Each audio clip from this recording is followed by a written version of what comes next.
you can really be indoctrinated with anything. It's not just specific to religion. You can be indoctrinated with any kind of ideology, even stuff that's true. So it's just not a good idea in general to indoctrinate anybody, including children, which is usually where it occurs. I mean, adults can be indoctrinated too, absolutely. There's no doubt about that. But typically it happens with children, especially when it comes to religion.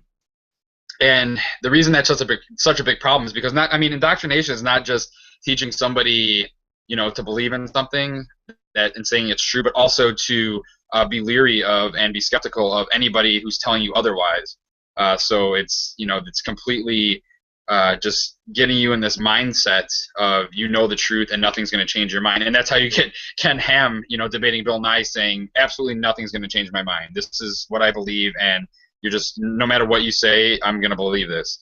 And so that's just a big problem. And it's true because misinformation is far worse than just being ignorant. I mean, obviously neither one of them is desirable, and we're all ignorant on many things, obviously.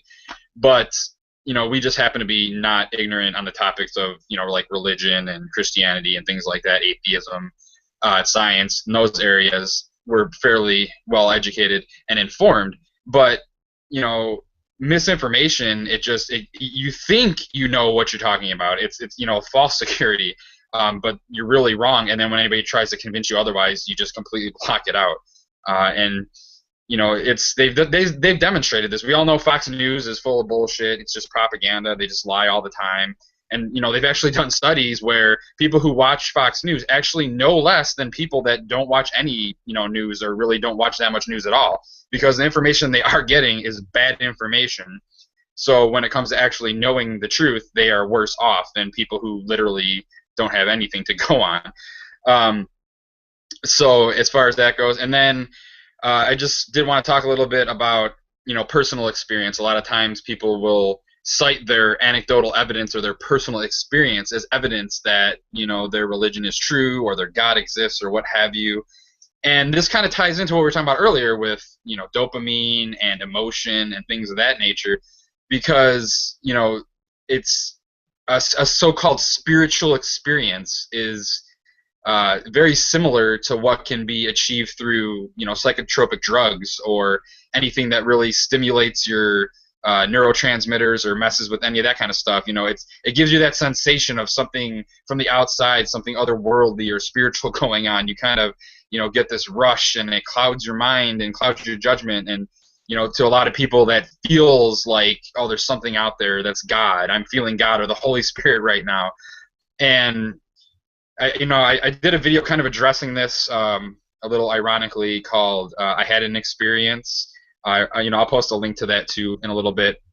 I don't want to give the whole thing away, so if you want to check that out. But I kind of talk about this and just why it's not reliable, why it's not a valid argument. Your personal, yeah, that's right, Ale, that's right there.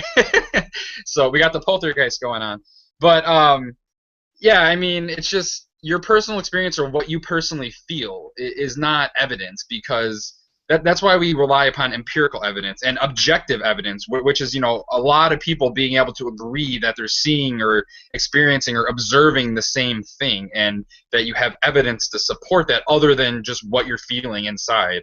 It's something that everybody can agree actually exists in reality. Because obviously there's so many gods out there, so many religions, and so many people from all these different religions that believe in all these different gods claim to experience their God that they believe in. So, I mean, given the fact that a lot of these gods are mutually exclusive and cannot coexist by the dogma or theology or what have you, that's just not possibility then. So what you get is either, at least some of them are lying, and probably all of them are lying. So, and given that they have no evidence other than what they're telling you they're experiencing, it's just, we can't take their word for it. We need something more substantial. And there's also a really good video by the YouTuber Baud that he put out a few months back called "I Know What I Saw," and I can link to that too.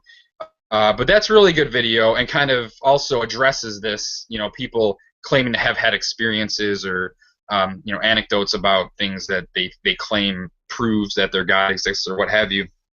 So that's another really good one to reference. And then another aspect of this, because like we've been talking about, emotion really plays into religion. It clouds people's judgment, and you get to the topic of cognitive dissonance as well, which is the what occurs when you consecutively hold conflicting ideas in your mind. So, for example, you fully accept that evolution is true, but then you also believe in, Christianity, for example.